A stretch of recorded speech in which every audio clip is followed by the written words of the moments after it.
FAO is proud to present Mr. Ralph Blaney. Hello.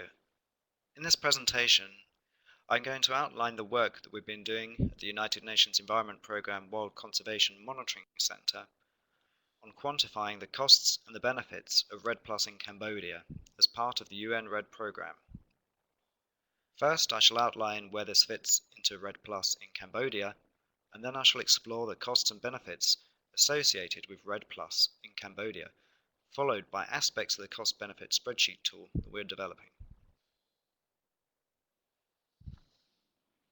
Cambodia has been classified as a high forest cover, high deforestation country for the purposes of REDD+.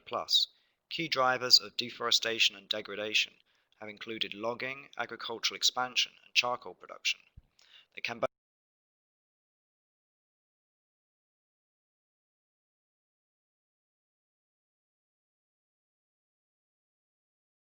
target to expand forest cover. The National Forest Programme also contains a target to scale up community forests. It is envisaged that REDD+ would help Cambodia achieve this, as well as the other national goals. Across Cambodia, several REDD+ pilot projects have been instigated. However, REDD+ readiness is still in the early stages. Cambodia participates in the UN REDD programme. The UN REDD programme is a collaboration between FAO, UNDP, UNEP and partner countries that seeks to assist these developing countries to prepare for national REDD+ implementation. UNEP WCMC have helped provide support to UN REDD, exploring the additional benefits associated with forest conservation under REDD+.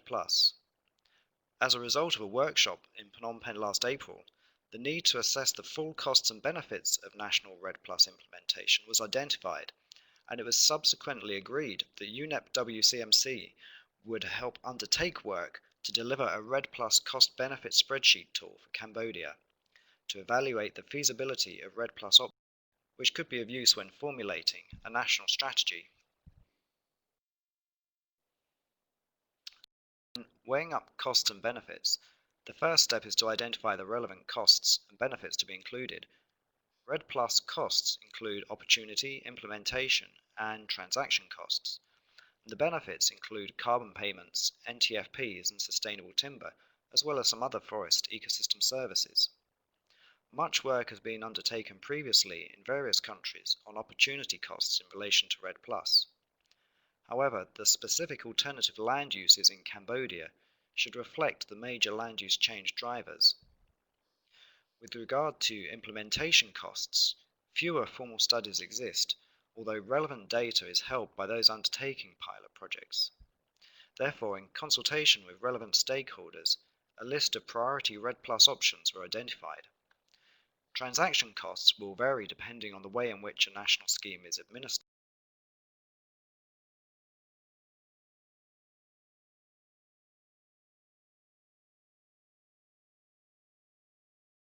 Continued use of non-timber forest products and sustainable timber harvesting, as well as ecotourism opportunities and ecosystem service benefits, such as reduced soil erosion. At the workshop, it was agreed that only the more direct economic benefits should be included. Therefore, other ecosystem service benefits, such as water regulation, local climate moderation, and genetic material, were not assessed.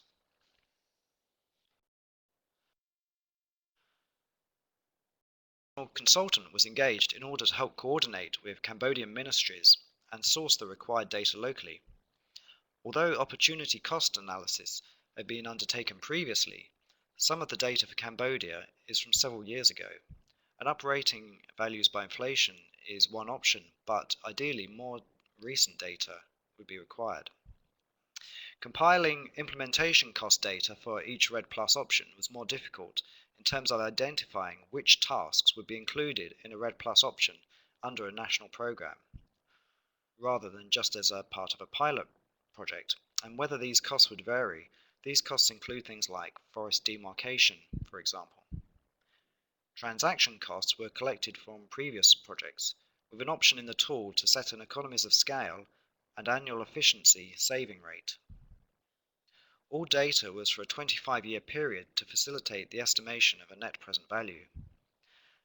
a national workshop was held to consult with REDD+ stakeholders to present the findings on cost data, out of which suggestions were made on additional crops to include as well as additional data sources, and which tasks should be included under REDD+ options.